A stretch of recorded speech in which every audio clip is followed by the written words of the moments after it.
पूर्णानुराग रस सागर सार मूर्ति साराधिका मयिं कदापि कृपं करोतु साराधिका मयिं कदापि कृपं करोतु। बोलिए श्री वृंदावन बांके बिहारी लाल की जय। जगत जननी जगदम्बा महारानी की जय। पवन सुत हनुमान लाला की जय। शंकर भगवान की जय। श्री राघवेंद्र सरकार की जय। सद्गुरुदेव भगवान की जय। अखिल कोटि ब्रह्मांड नायक परात्पर ब्रह्म भक्तों के जीवन प्राणधन भक्त वत्सल शरणागत वत्सल अकारण करुणा वरुणालय आनंद कंद सच्चिदानंद ब्रजजन वंदन भक्त उरचंदन परम कृपालु नंद नंदन की शरण में हम आप सब चले। सबसे पहले आज आप सबको गंगा दशहरा एवं गायत्री जयंती की बहुत बहुत शुभकामनाएं। गंगा दशहरा अर्थात आज के दिन भगवती पराम्बिका माँ गंगा स्वर्ग से महादेव की जटाओं में जब प्रवेश की तो वो गंगा सप्तमी है। गंगा सप्तमी को भगवती गंगा स्वर्ग से जब भागीरथ ने कठोर तप किया और तप के फलस्वरूप माँ गंगा प्रसन्न हुई। माँ गंगा ने कहा भागीरथ कुछ मांगो। भागीरथ ने कहा मेरे पूर्वज जो हैं वो सागर के किनारे पर राख के ढेर के रूप में पड़े हुए, उनका उद्धार कैसे होगा। और तब कपिल देव जी ने कहा कि उनका उद्धार तब होगा जब आप गंगा को अपने तप के माध्यम से इस धरा पर लेके आएंगे। आज से पहले गंगा स्वर्ग की नदी थी, गंगा स्वर्ग में थी। तो गंगा जब प्रार्थना की कथा तो इस प्रकार है कि राजा सगर के पिता का नाम था बाहुक और बाहुक की दो पत्नी, एक सुमति और दूसरी केशनी। सुमति से 60,000 पुत्र और केशनी से एक पुत्र असमंजस। राजा सगर के जो पिता बाहुक थे, जब उनकी पत्नी गर्भवती थी तो शेष उनकी सौतों ने मिलकर के उनको विष दे दिया था, लेकिन इस बच्चे पर विष का प्रभाव नहीं पड़ा। तो जब बच्चा माँ के गर्भ से जन्म लेकर के बाहर आया तो इसका नाम क्या रखा? सगर। गर कहते विष को और साथ को, परंतु इस पर विष का प्रभाव नहीं पड़ा इस बच्चे के ऊपर। और ये बच्चा बड़ा हुआ तो राजा सगर हुए। इनकी दो पत्नियां, एक सुमति और एक केशनी। तो राजा सगर के मन में इच्छा हुई कि मैं अश्वमेध यज्ञ करूं, और इस अश्वमेध यज्ञ के जो यज्ञ पशु है उसको इंद्र ने कपिल देव जी के आश्रम के भीतर में बांध दिया था। कपिल देव जी समाधिस्थ थे, उनको ज्ञान ही नहीं इस विषय का। खोजते खोजते उन्होंने पूरा पृथ्वी का एक एक चप्पा छान लिया, लेकिन उनको मालूम ही नहीं, पता ही नहीं चला। और इस क्रम में उन्होंने इतना खोदा पृथ्वी को कि पाताल तक गए, पृथ्वी को बहुत खोदा, एक बड़े भूभाग को खोदा, तो जल ऊपर आ गया और जिससे सागर का निर्माण हुआ। सागर के पुत्रों के द्वारा खोदने से जल जब ऊपर आ गया विराट, तब उसका नाम क्या पड़ा? सागर। अब अंत में खोजते खोजते कहाँ पहुंचे? कपिल देव जी के आश्रम में। और देखे कपिल देव जी के आश्रम में यज्ञ पशु बंधा हुआ है। लगा कि कपिल देव जी ने अपहरण करके इस यज्ञ पशु को अपने आश्रम में बांध दिया।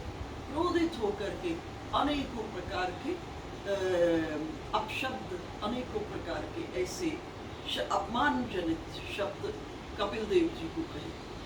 कपिल देव जी ने जैसे नेत्र खोले तो इतना तेज था तपस्या के बल का कि इस प्रकार से अपमानजनित शब्दों को जब वे बोल रहे थे, नेत्रों से जब इन 60,000 को देखा तो ये भस्म हो गए, राख के ढेर में परिवर्तित हो गए। अब जो दूसरी पत्नी केशनी थी, उनका एक पुत्र जिसका नाम असमंजस था।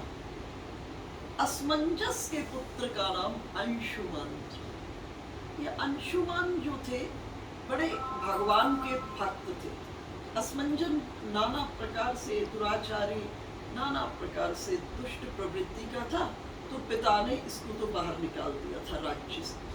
लेकिन जो असमंजस के पुत्र अंशुमान थे, इन्होंने जाकर के कपिल देव जी की बहुत सेवा की। सेवा से कपिल देव जी प्रसन्न हो गए। कपिल देव जी ने कहा कुछ मांगो। तो अंशुमान ने कहा कि मेरे चाचा कहाँ हैं? उन्होंने कहा वो तो देखो राख के ढेर में परिवर्तित हो गए। तो बोले फिर अब इनका उद्धार कैसे होगा? इनका उद्धार एक तरह से होगा, आप तप करें और तप के बल से गंगा को प्रसन्न करके इस पृथ्वी पर लाए। और जब गंगा स्वर्ग से आकर के यहाँ आएगी तब इनका उद्धार होगा। और इस जगह अंशुमान ने कठोर तप किया, लेकिन अंशुमान गंगा को प्रसन्न नहीं कर पाए तप के बल से। फिर अंशुमान के पुत्र हुए दिलीप। दिलीप ने कठोर तप किया, लेकिन दिलीप भी गंगा को प्रसन्न नहीं कर पाए। दिलीप के पुत्र हुए भागीरथ। भागीरथ ने कठोर तप किया और जिसके फलस्वरूप गंगा प्रसन्न हो गई। गंगा ने कहा भागीरथ मैं प्रसन्न हूँ आपकी तपस्या से, आपके कुल की तपस्या से, मांगो। कहे मेरे पूर्वज सागर के किनारे पर राख के ढेर के रूप में पड़ेंगे और उनका उद्धार तब होगा जब आप इस धराधाम पर उतरेंगे और उनको पवित्र करेंगी और श्राप से तब मुक्त होंगे। माँ गंगा ने कहा मैं तो पृथ्वी पर आऊंगी, लेकिन पृथ्वी पर मेरे वेग को केवल महादेव सहार सकते हैं। इसलिए भागीरथ आप महादेव को प्रसन्न करें कि वो मेरे वेग को सहारे। और पुनः भागीरथ महादेव को प्रसन्न करने के लिए कठोर तप किया, जिसके फलस्वरूप महादेव प्रसन्न हुए। भागीरथ को कहे मैं प्रसन्न हूं, कुछ मांगो। भागीरथ ने कहा प्रभु मेरे पूर्वज इस समय राख के ढेर के रूप में सागर के किनारे पर है, उनका उद्धार तब होगा जब गंगा पृथ्वी पर आएगी। तब महादेव ने कहा फिर गंगा को प्रसन्न करो। बोले गंगा पृथ्वी पर आने को तैयार है, लेकिन पृथ्वी पर गंगा के वेग को कौन सहारे? महादेव ने कहा आप गंगा को कहे वो पृथ्वी पर अवतरित हो, मैं उनके वेग को सहारूंगा। और इधर महादेव ने जब ये वचन दे दिया तो भागीरथ गंगा की शरण में गए कि महादेव तैयार है आपके वेग को सहारने के लिए। और महादेव के कंठ के भीतर में विष है। जैसे ही गंगा स्वर्ग से अवतरित हुई, महादेव ने अपनी जटाओं को खोल दिया और उन जटाओं के भीतर में गंगा को समा लिया। महादेव के कंठ में विष से कितनी गर्मी, कितना तेज गंगा आई, तो उन्होंने गंगा को अपने जटाओं में ही समाहित कर लिया। तो बड़ा परम आनंद की प्राप्ति होने लगी। पुनः भागीरथ ने, ये गंगा सप्तमी का दिवस है जब गंगा स्वर्ग से अवतरित हुई और महादेव की जटाओं में समाई, ये गंगा सप्तमी है। और जब पुनः भागीरथ ने प्रार्थना की और आज के दिन गंगा दशमी ज्येष्ठ मास शुक्ल पक्ष और 10वीं तिथि के दिन पुनः महादेव ने गंगा को एक पतली धारा के रूप में पृथ्वी पर छोड़ा, जिसकी आगे जाकर कालांतर में अनेक धाराएं हो गई और एक छोटी सी धारा के रूप में छोड़ा। और ये गंगा आगे आगे चल रही है और पीछे पीछे भागीरथ जा रहे हैं। कहाँ? वही सागर के पास जहाँ उनके पूर्वजों का उद्धार हो। वही गंगा सागर जो कलकत्ता हाँ, में, कलकत्ता के पास जो कपिल देव का आश्रम बना। कपिल देव जी का आश्रम। रास्ते में जब जा रहे थे तो जाहनु ऋषि को ऐसा लगा कि उनका सारा वो तपस्या में अवस्थित थे और उस समय में गंगा लगा कि उनका आश्रम वगैरह सब बह जाएगा, तो जाहनु ऋषि इस गंगा को पी गए, पूरी गंगा को पी गए। फिर प्रार्थना हुई, फिर जाहनु ऋषि ने इस गंगा को मुक्त किया। तब से गंगा का एक नाम जाह्नवी पड़ गया, एक नाम जाह्नवी। और फिर जाकर के सागर के किनारे पर पहुंच करके सागर के जो पुत्र थे उनका उद्धार किया। तो आज गंगा दशहरा और आज के दिन ही गायत्री जयंती, अर्थात आज के दिन भगवती गायत्री। आज तक गायत्री भी देवों के बीच में अवस्थित थी और विश्वामित्र जी ने आज क्या किया, गायत्री को भी सबके लिए सुलभ करा दिया। इसलिए आज के दिन गायत्री जयंती भी है।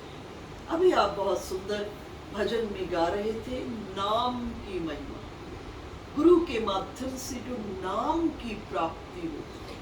देखो गुरु क्या देते हैं शिष्य को, गुरु शिष्य को नाम देते हैं और नाम खाली नाम नहीं है, इस नाम के अंदर नाम ही समाया हुआ है।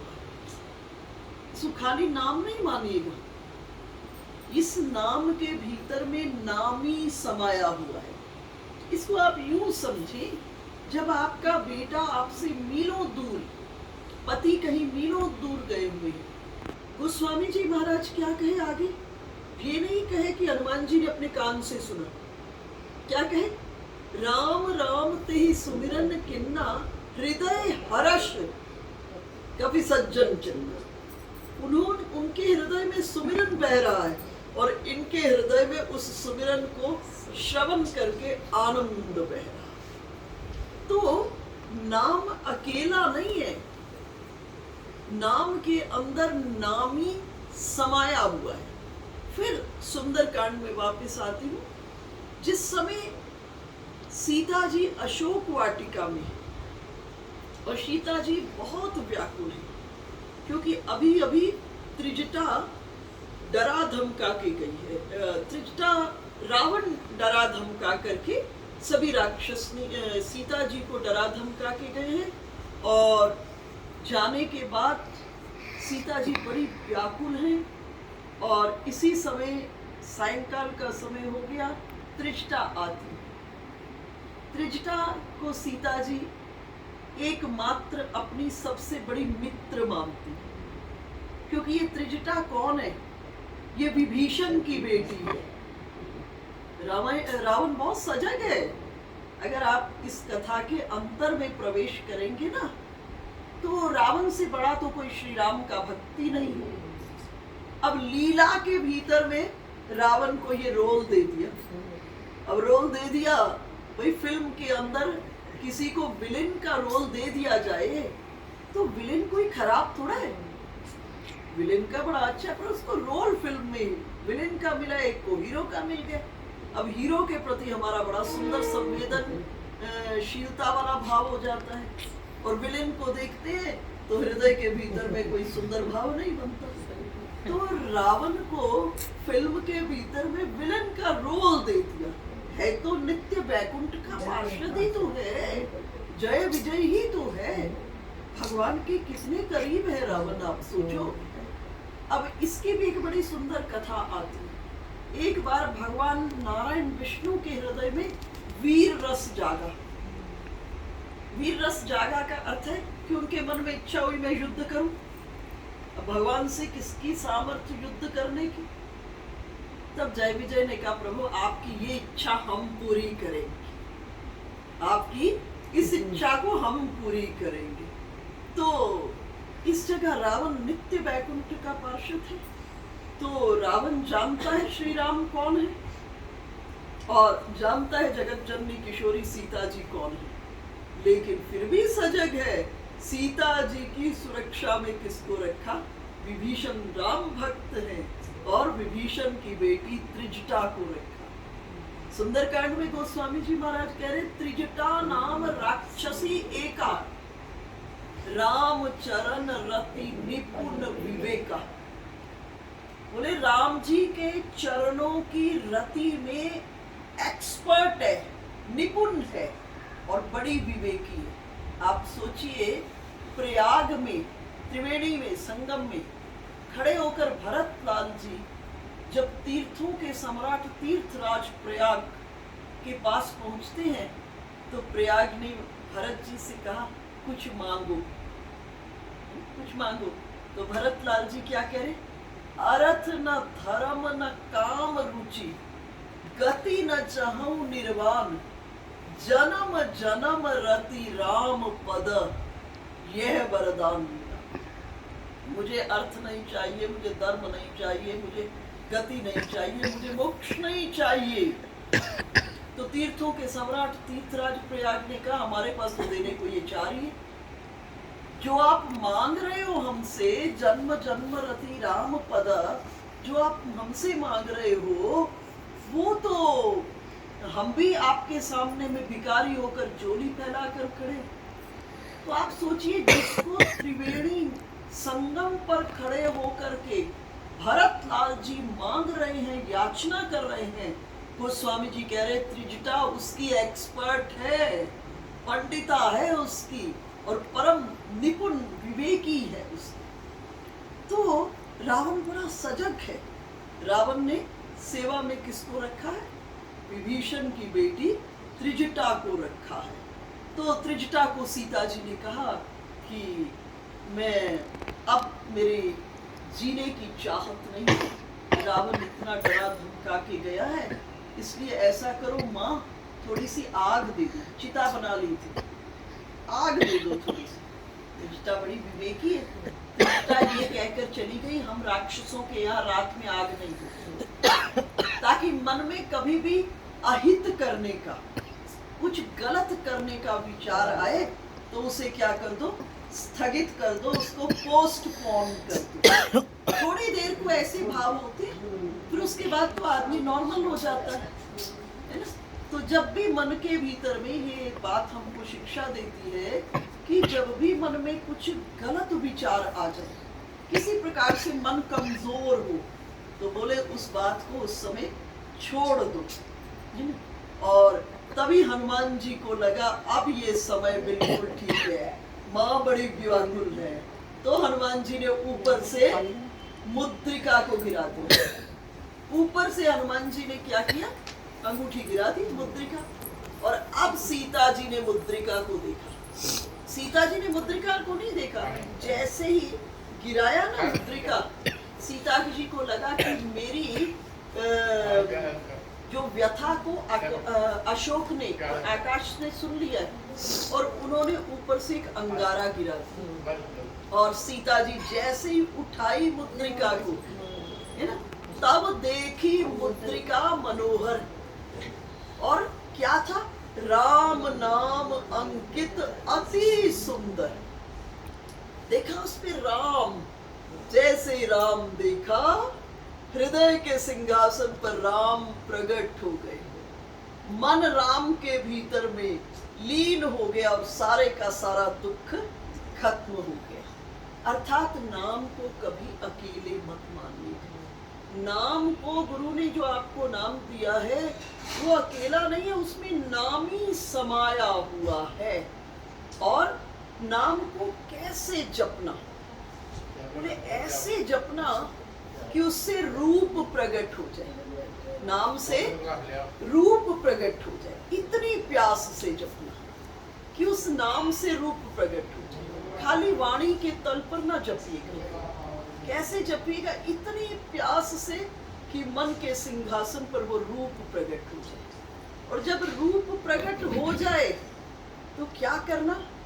अब जल्दी से अगला नाम जपने के चक्कर में नहीं पड़िएगा। जब रूप प्रकट हो गया तो चित्त की वृत्तियों को उस पर टिका दीजिएगा। खूब देर देखो, हमें हमारे जीवन में कोई प्रिय व्यक्ति आ जाता है, सड़क पर ही आप जा रहे हो तो कोई प्रियजन मिल जाए तो हम उसको छोड़ के थोड़ा आगे चले जाते हैं, रुकते हैं ना।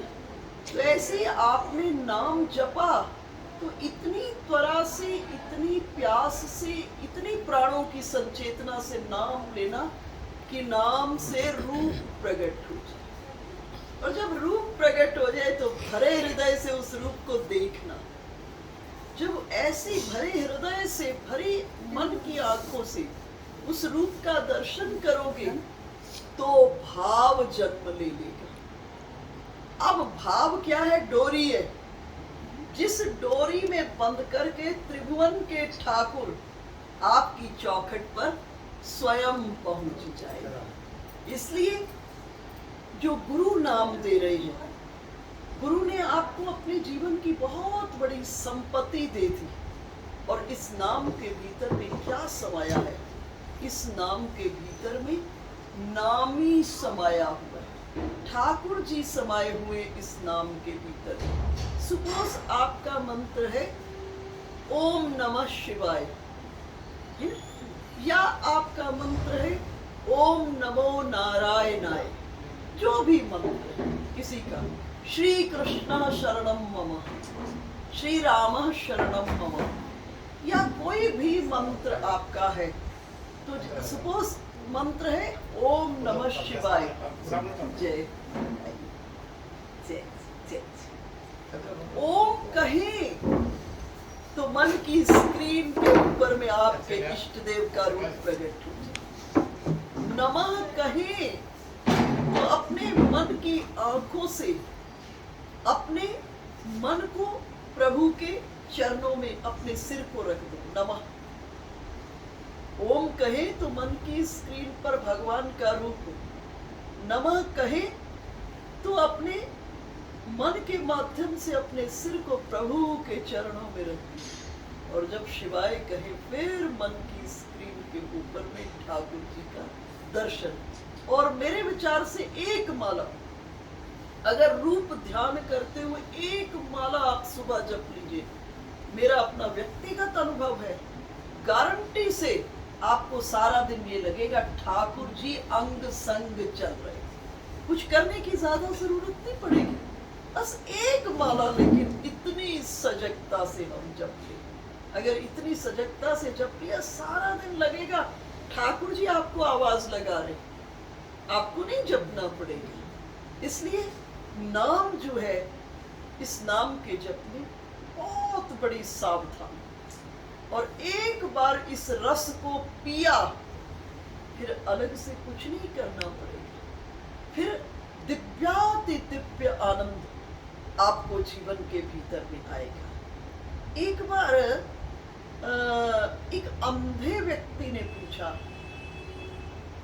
कि भाई आप तो मैंने तो अपनी आंख से भगवान का रूप देखा ही नहीं, और आप भगवान के रूप की इतनी महिमा कहते हो, तो कैसे बात बनेगी?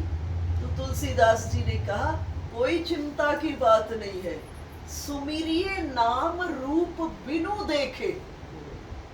आप सुमिरन कीजिए, अपने आंख नहीं देख रही ना, कोई चिंता की बात नहीं है। उसका परिणाम क्या होगा? जब नाम का सुमिरन करोगे, आवत ही स्नेह विशेषे, भगवान का नाम जपोगे तो अंतःकरण के भीतर में भगवान के प्रति का जो प्रेम है वो जन्म लेगा। आपके भीतर में ठाकुर जी के प्रति का प्रेम जन्म लेगा। और एक बार ठाकुर जी के प्रेम रस का अनुभव हो गया, फिर पक्की गारंटी है कि संसार के भीतर में मन उलझेगा नहीं। देखो, संसार में आप रहेंगे भी, उलझेगा नहीं। तब ऐसा लगेगा संसार के भीतर में जितने हैं सब मेरे ठाकुर जी तो हैं, सब मेरे ठाकुर जी के ही तो रूप है। एक बार आपने शायद ये कथा सुनी होगी, एक बार रहदास जी, रहदास जी की ये कथा है। रहदास जी के पिता जूता बनाते थे, जूता बनाने का काम था। तो पिता बाजार जाने लगे, दूसरे गांव जाने लगे। तो रहदास को बोले ऐसा है, मैं जा रहा हूँ बाहर, तुम कल दुकान खोल के चलाना। बोले ठीक है। बोले तो जब पिता जाने लगे तो रहदास ने पूछा पिताजी कि अगर ठाकुर जी आ गए जूता लेने तो पैसा लूंगा कि फ्री में दूंगा? बाप ने कहा मूर्ख, कभी ठाकुर जी भी जूता लेने के लिए आते? बोले नहीं आएंगे वो अलग बात है, अगर आ गए तो क्या करूंगा? बाप ने कहा मूर्खता वाली बात कर रहा है। तो बाप ने कहा अगर ठाकुर जी आ गए तो मुफ्त दे देना। अब तो अगली सुबह जो आए रहदास जी के ठाकुर जी जूता पहनो, ठाकुर जी जूता पहनो, ठाकुर जी जूता पहनो, ऐसा करते करते शाम तक सारी दुकान लुटा दी। बाप रात को लौटे देखे दुकान में आज जूता ही नहीं। सोचे कि मेरा बेटा तो मुझसे बड़ा होशियार निकला, इसने सारी दुकान का व्यापार कर दिया। अगली सुबह बाप ने उठ करके कहा बेटा अब हिसाब तो दो मुझे, जो कमाई हुई हिसाब दो। तो रहदास जी ने कहा पिताजी वो तो आपने कहा था ठाकुर जी आ जाएंगे तो जूता मुफ्त में दे देना, वो तो बहुत सारे ठाकुर जी आ गए और मैंने सबको जूता पहना दिया। अर्थात इसका अर्थ ये है कि जब नाम के माध्यम से नामी का दर्शन होने लग जाएगा तो फिर इस जगत में कोई दूसरा नहीं लगेगा। देखो सनातन धर्म ने कितना सुंदर नियम दिया है। सनातन धर्म ने कहा मातृदेवो भव, पितृदेवो भव, आचार्य देवो भव, अतिथि देवो भव और देव देवो भव। भगवान ने अपने को 5वें स्थान पे रखा है। भगवान ने कहा तुम्हारे घर में जीता जागता माँ के रूप में भी। भगवान ने कहा तुम्हारे घर में मैं जीता जागता पिता के रूप में भी। तुम्हारे घर में, तुम्हारे जीवन में जो गुरु है वो मेरा ही स्वरूप है।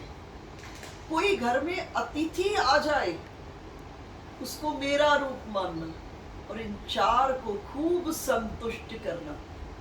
इन चार को संतुष्ट करने के बाद आपको फुर्सत मिल जाए तब मेरे पास आना। भगवान ने अपने को 5वें स्थान पर रखा है। अब इन चार के पास जाना कैसे है?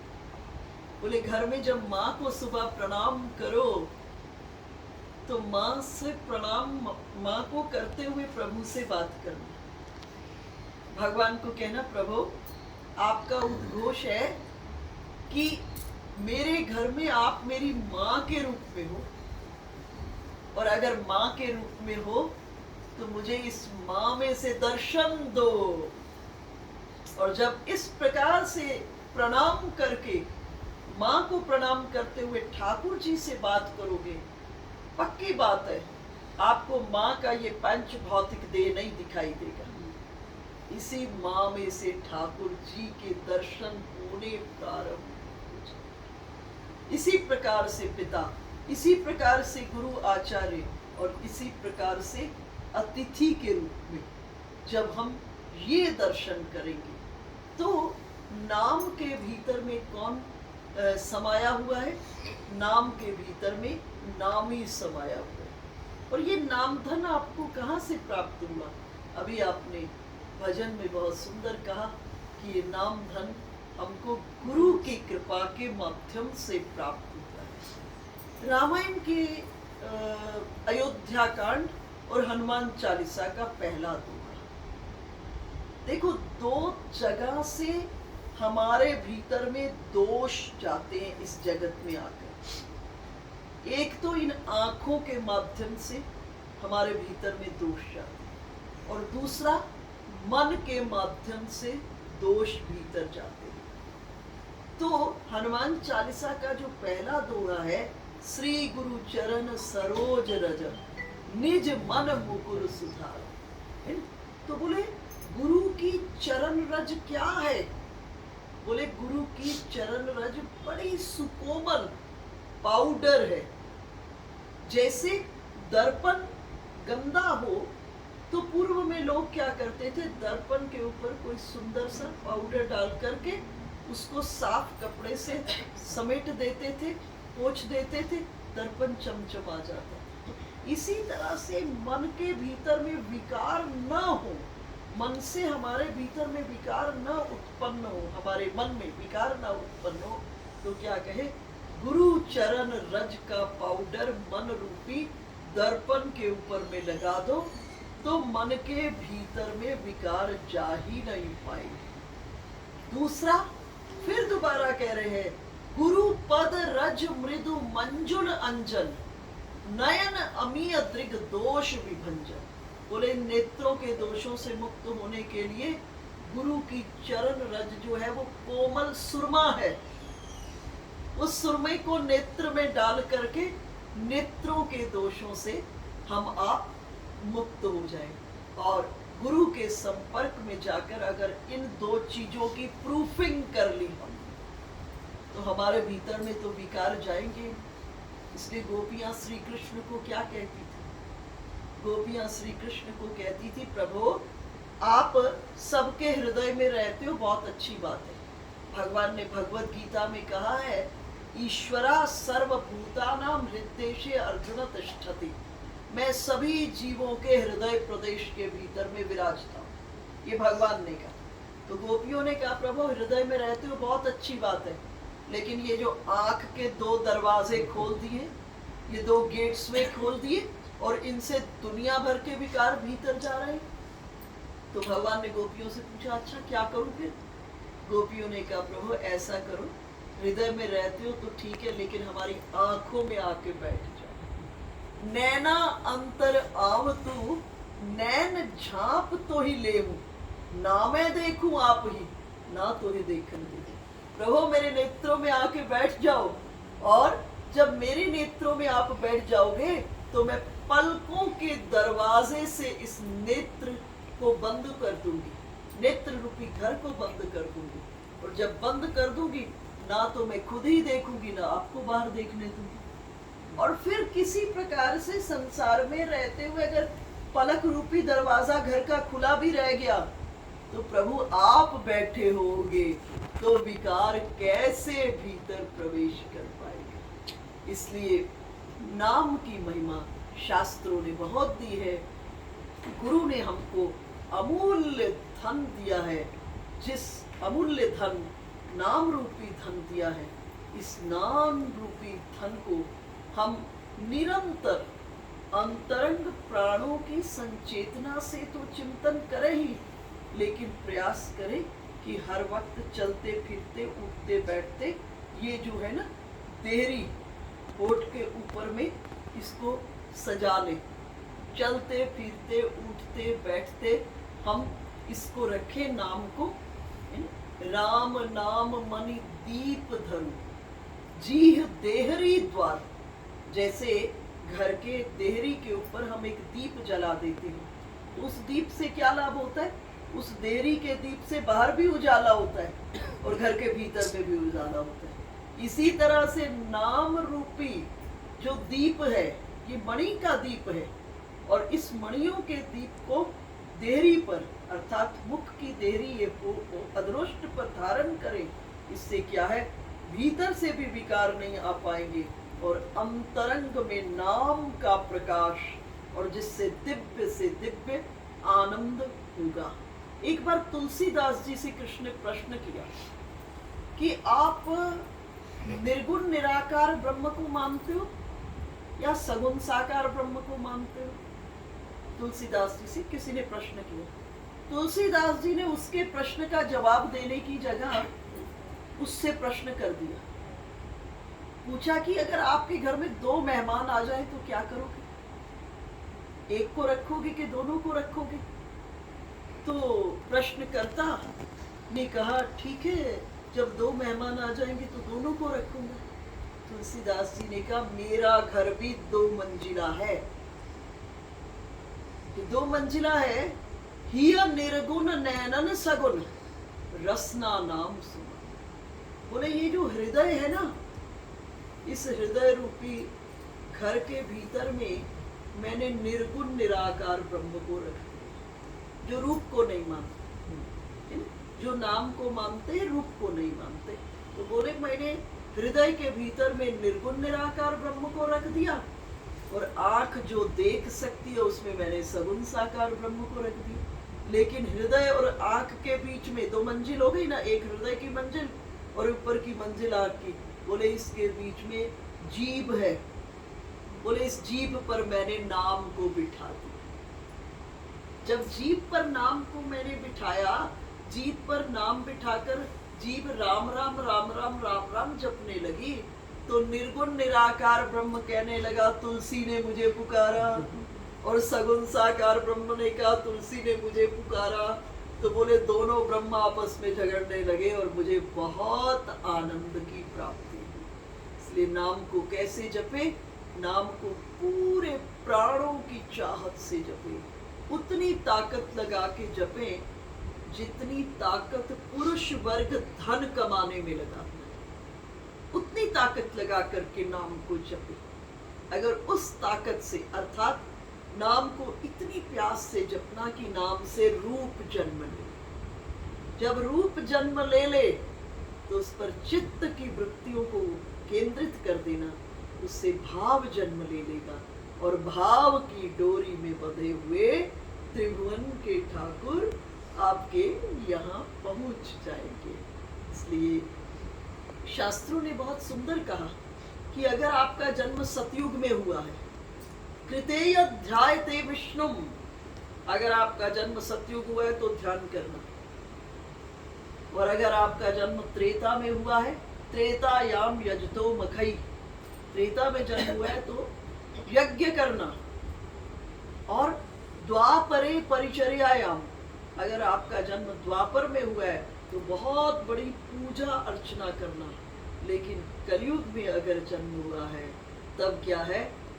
कलयुग कलौ केशव कीर्तन, भगवान के नाम का गुणगान, भगवान के नाम का कीर्तन, चलते फिरते उठते बैठते सोते गाते रोते खाते पीते सब में भगवान का नाम हृदय में धारण कर ले। ठाकुर जी हमारी इस भावधारा से हर स्थिति परिस्थिति में, अनुकूल हो प्रतिकूल हो, कैसी मर्जी परिस्थिति हो, बस नाम हमारे जीवन के भीतर में ठाकुर जी का रहे। और अगर हमारे जीवन में प्रभु का नाम है हर स्थिति परिस्थिति में, तो हमको परम आनंद, वो नाम हमारा संबल बनेगा, नाम हमारा सहारा बनेगा। एक आपने अभी 5 मिनट और कहूँ कि नहीं, अगर आप लोग को देरी हो रही है मैं तुमसे अकॉर्डिंग मैनेज करूँ, क्योंकि हरी चर्चा माताओं ने अभी घर में जाकर के ना बड़ा कामकाज देखना होता है इवनिंग का समय। तो चलो एक छोटी सी बात कहती हूँ। नाम एक बहुत बड़ा सहारा है। एक बार गोपियों को बहुत दिन तक कृष्णचंद्र नहीं मिले। अब गोपियों का मन हुआ कि हम ठाकुर जी का दर्शन करें। तब गोपियों को पता चला कि कृष्णचंद्र जमुना के उस पार गए। तो सारी गोपियों ने आपस में मीटिंग की कि कल हम श्री कृष्ण का दर्शन करने जाएंगे। और गोपियों ने ये कामकाज किया कि दूध दही माखन बेचने जाती थी, सोचे कि कल हम दूध दही माखन उस पार ही बेचेंगे। तो सभी की सभी अपनी दूध दही माखन इत्यादि की मटकियां लेकर इस पार पहुंच गई। आपने वो दोहा सुना होगा, चलो सखी तहाँ जाइए जहाँ बजे बसे ब्रजराज, गोरस बेचत हरी मिले एक पंथ दूताज। ये दूध दही बेचते बेचते में हमको श्री हरि मिल जाएंगे। और गोपियां जमुना के किनारे जब सुबह पहुंचे दूध दही माखन की मटकियां लेकर के, और देखा जमुना में तो बाढ़, तो सोचे जाए कैसे उस पार। तब सभी की सभी वहां बैठ करके एक गीत गाने लगे, एक तेरा सहारा है, एक तेरा सहारा है, इस डूबती नैया को एक तेरा सहारा है। और श्री कृष्ण गोविंद हरे मुरारे, हे नाथ नारायण वासुदेवा, श्री कृष्ण गोविंद हरे मुरारे, हे नाथ नारायण वासुदेवा। कीर्तन गा रही है और गोपियों की इस भाव स्थिति को प्रभु पढ़ करके तभी गोपियों की दृष्टि पड़ी जमुना में जो बाढ़ आ रही, उसी बाढ़ में एक नौका, और उस नौका में एक छोटा सा बच्चा नाव को चला के आ रहा है। गोपियों ने से दूर से देखा, आवाज लगाई, ओ मल्लाह की छोरे, नाव किनारे पर ला। छोटा बाल रूप में ठाकुर जी हैं, किनारे पर ले आए। गोपियों से पूछा कहाँ जाना है? गोपियों ने कहा पल्ली पार। तो उस मल्लाह बालक ने कहा तुम इतनी सारी और मैं इतना छोटा। तो गोपियों ने कहा तुम हमको बिठा लो, हमें कृष्ण नाम का सहारा है, हमें कृष्ण नाम का सहारा है। तो मल्लाह बालक बोला अगर कृष्ण नाम का सहारा है तो बिठा लेते। सबको बिठा लिया। थोड़ी आगे गई नाव, भगवान ने लीला समेट दी, पसार दी लीला। उस जमुना के जल में भयंकर उफान लगे, अभी डूबी नाव के, अभी डूबी। तभी मल्लाह बालक ने पूछा गोपियों पल्ली पार जाने का उद्देश्य क्या है? गोपियों ने कहा केवल कृष्ण दर्शन। और कोई उद्देश्य तो नहीं है? बोले नहीं, केवल कृष्ण दर्शन। बोले अगर केवल कृष्ण दर्शन है तो ये भारी भारी मटकियां दूध दही माखन की हैं, इनको जमुना जी में डालो ताकि थोड़ा भार कम हो, मैं नाव आसानी से खींच सकूं। और गोपियों ने दूध दही माखन की मटकियों को जमुना जी में डाला। थोड़ी दूर नाव चली, फिर भगवान ने लीला पसार दी। भयंकर उफान, ऐसे लगे अभी डूबी नाव और अभी डूबी और अभी डूबी। और तभी मल्लाह बालक ने फिर पूछा गोपियों पल्ली पार जाने का उद्देश्य क्या है? गोपियों ने कहा केवल कृष्ण दर्शन। बोले और कोई उद्देश्य तो नहीं है? बोले नहीं, केवल कृष्ण दर्शन। बोले केवल कृष्ण दर्शन है तो ये इतनी भारी भारी ये जो ओढ़नियां सोने चांदी के तारों से कढ़ी हुई है, इनको जमुना जी में फेंक दो। गोपियों ने भारी भारी चुनरियों को, ओढ़नियों को जमुना जी में डाल दिया। थोड़ी दूर नाव चली, फिर भगवान लीला पसार दी। भयंकर उफान लगे, अभी डूबी के अभी डूबी नाव। फिर मल्लाह बालक ने पूछा कि पल्ली पार जाने का क्या उद्देश्य है? गोपियों ने कहा केवल कृष्ण दर्शन। बोले और कोई उद्देश्य तो नहीं है? बोले नहीं, केवल कृष्ण दर्शन। बोले अगर केवल कृष्ण दर्शन है तो ये सोने चांदी के तुमने जो इतने बड़े बड़े अलंकार पहने हैं, इनको जमुना जी में डाल दो। गोपियों ने अपने सोने चांदी के अलंकारों को उतार करके जमुना जी में डाल दिया। थोड़ी दूर नाव चली, फिर लीला पसार दी भगवान ने। फिर बाढ़, ऐसे लगे उफान देखकर जमुना जी का कि नाव अभी जमुना जी में डूबी। फिर मल्लाह बालक ने पूछा पल्ली पार जाने का क्या उद्देश्य है? गोपियों ने कहा केवल कृष्ण दर्शन। मल्लाह बालक ने कहा अगर केवल कृष्ण दर्शन है तो जमुना मैया आज एक गोपी की बलि मांग रही है। गोपियों ने कहा अच्छा, कृष्ण दर्शन के लिए एक नहीं, हम सबकी सब जमुना जी में कूद देंगे। और गोपियां कृष्ण चिंतन करते करते भाव समाधि में चली गई। श्री कृष्ण का चिंतन करने लगी और भाव समाधि में, और जो नाव थी किनारे पर जाकर लग गई।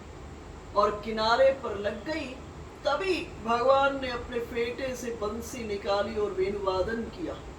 गोपियों ने भाव समाधि से उपराम हुई देखी कि अब नाव पर वो मल्लाह का छोरा नहीं है, सुंदर पीतांबरी धारण किए, अधरों पर बंसी को धारण किए, माथे पर मोर पंख धारण किए। तब गोपियों ने कहा प्रभु आप थे?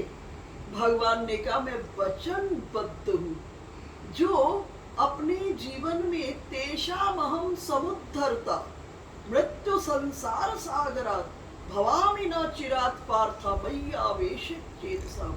जो जीव इस संसार रूपी यमुना को पार करना चाहता है कंडीशन, जो इस संसार रूपी यमुना को पार करना चाहता है उसे लेने मैं ही आता हूँ। लेकिन शर्त क्या है कि वो काम क्रोध लोभ मोह अहंकार रूपी मटकियों को डुबोने के लिए तैयार है।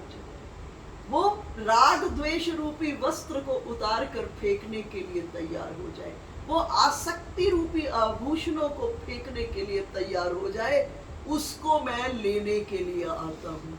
और व्यक्ति कब काम क्रोध लोभ मोह अहंकार से मुक्त होता है, कब राग द्वेष से मुक्त होता है, कब वो आसक्ति से मुक्त होता है? जब उसके जीवन में नाम की प्रतिष्ठा हो जाती है। केवल नाम में ही सामर्थ्य है कि सभी के सभी इन विकारों को खत्म करके जीव शुद्धाति शुद्ध हो जाता है, और शुद्धाति शुद्ध होकर के जीव परम आनंद को अपने जीवन के भीतर में अनुभव करता है। हमारे उपनिषदों ने कहा कि नाम को कैसे जपना चाहिए। ये एक बड़ा अद्भुत मंत्र है उपनिषदों का, नाम को कैसे जपना चाहिए। उन्होंने कहा प्रणवो धनु, प्रणवो धनु शरो हे आत्मा ब्रह्म तल्लक्ष्य मुच्यते अप्रमत्तेन वेधव्यम शर्वत तन्मयो भवेत्। बोले अपने नाम का धनुष बनाओ। प्रणवो, प्रणव कहते हैं ओंकार को, तो उपनिषद ने कहा ओंकार का धनुष बनाओ, अर्थात आपका जो नाम है उसका धनुष। आप दर्शन कर रहे हो अपने नाम का, ठीक है। जैसे आप एक धनुष का दर्शन करते हो ना, तो बोले ओंकार का धनुष, और उस पर अपने जीवन की सारी चेतना का बाण, चेतना का बाण और लगा के परमात्मा रूपी लक्ष्य का भेदन करना है। अर्थात अपने नाम का धनुष, उसमें अपनी सारी चेतना, प्रणवो धनुष शरो हे आत्मा, आत्मा रूपी बाण को लगाकर परमात्मा रूपी लक्ष्य का भेदन करना है। और कैसे करना है? बोले अप्रमत्तेन वेधव्यम। जैसे एक चतुर शिकारी जब अपने शिकार पर निशाना लगाता है, उसकी पूरी की पूरी कंसंट्रेशन किस पर होती है? सिर्फ अपने लक्ष्य पर होती है। इसी तरह से हमारी सारी की सारी चेतना किस पे? उस नाम के भीतर में अवस्थित हो जाए, और नाम का हमें भरोसा हो जाए, हमें नाम का पूरा पक्का भरोसा हो जाए। अगर नाम का भरोसा हो गया तो जीवन के भीतर में जो रस योगियों को समाधि में बहुत बड़े योग के बाद मिलता है, वो घर गृहस्थी में रहते हुए नाम का भरोसा होकर के ठाकुर जी के उस नाम को हम अपने जीवन में धारण करें, और गुरु चरणों में अपनी निष्ठा को बनाए रखें, और उस नाम को नित्य स्मरण, निरंतर स्मरण, सतत युक्त होकर के स्मरण करेंगे, तो हम अपने जीवन में परम विश्राम को प्राप्त करेंगे। बोलिए कृष्णचंद्र भगवान की जय। जगत जननी जगदम्बा महारानी की जय। पवन सुत हनुमत लाला की जय। श्री राघवेंद्र सरकार की जय। सद्गुरुदेव भगवान की जय। जय जय